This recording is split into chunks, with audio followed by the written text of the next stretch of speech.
Dňa 17. júna sa v koncertnej sále základnej umeleckej školy Štefana Nemeta Šamorinského v Šamoríne uskutočnilo slávnostné uvítanie novorodencov. Vedenie mesta pri tejto príležitosti privítalo 45 novonarodených detí a ich rodiny. Primátor mesta Csaba Orosz osobne zablahoželal rodičom, ktorí si prevzali darčekový balíček. Ten obsahoval darčekovú kartu Kaufland v hodnote 30 eur, knihu a kvet. Mesto Šamorín organizuje uvítanie novorodencov dvakrát ročne od roku 2018. Prostredníctvom tohto podujatia chce vyjadriť svoju úctu a pozornosť najmladším obyvateľom mesta a ich rodinám. Aj tento raz podujatie spestril kultúrny program, počas ktorého sa predstavili pedagógovia klavírneho odboru základnej umeleckej školy hudobným vystúpením.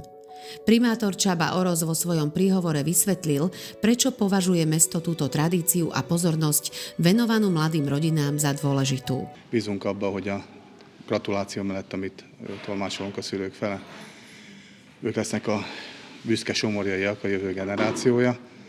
Fontos városunknak az, hogy az újszületek köszöntőjén kívül bebiztosítsuk úgy az óvodák, iskolák, a sportkultúra terén, a zenei művészeti alapiskola működését, ami nagyon fontos a jövő generációjának a nevelésébe, de büszkén tudjuk elmondani azt is, hogy nemrégiben adtunk át egy ifjúsági parkot, ahol különböző sportolási lehetőségek vannak egész kiskortól egész felnőttkorig, de Városmajorban is átadtunk egy új játszóteret, és a meglévő játszótereknek pedig az állagát fokozatosan, állandóan javítsuk. Túto pozornosť zo strany mesta si rodičia veľmi vážia. Tak ja som tu už druhýkrát a vždy ma veľmi teší, keď mesto takto prejaví záujem a troška privítá všetkých, aj tých mladých, aj tých starých. Vždy aj pozerám fotky na internete, že aj na tých starých myslí.